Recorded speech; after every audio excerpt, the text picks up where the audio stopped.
cruising at like 40. And because those numbers were much lower before I put this PCV valve in. And I mean, it's constantly in flux, so you'll see it drop when you step on it. Of course, I'm going up a hill here. Now I'm coming down, and there's some idiot trying to pass me.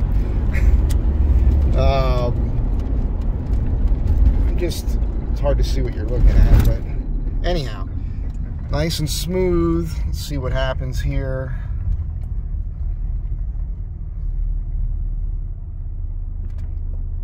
Yeah, I mean, there's just the slightest bit of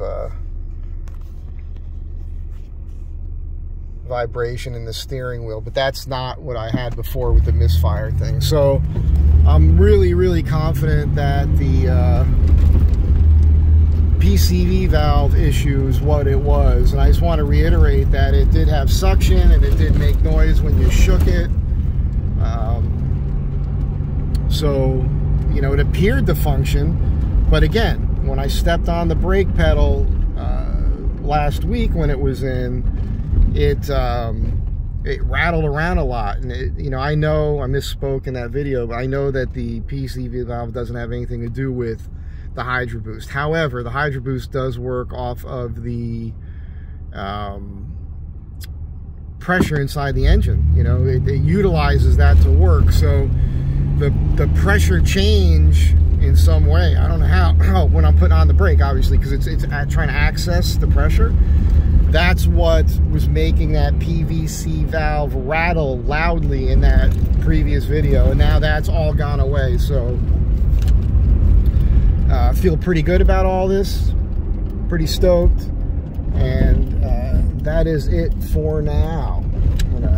I'm on my way to this job. I'm going to show you a quick video there.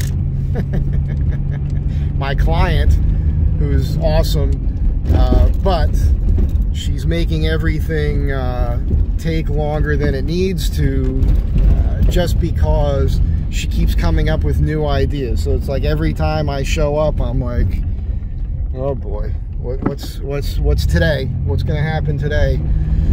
She literally had me remove a section of the wall out 2 days ago, that in this room that I thought I was done with, where I was going to start buying material to mill to build all these cabinets, and I can't get to that till I finish, you know, get the room prepped for that. Anyhow, that's it for now. I'll catch you guys, well, if you watch the next video, or that one might actually come on before this one. So thanks again for being here.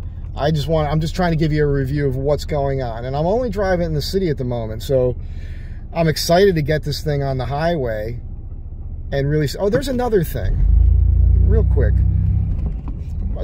These are all tests. It's like I did the tests on the PCV valve when the engine was running, and like I was just talking about. Another one was, I'm in this habit because I'm driving such short distances in the city, where when I stop,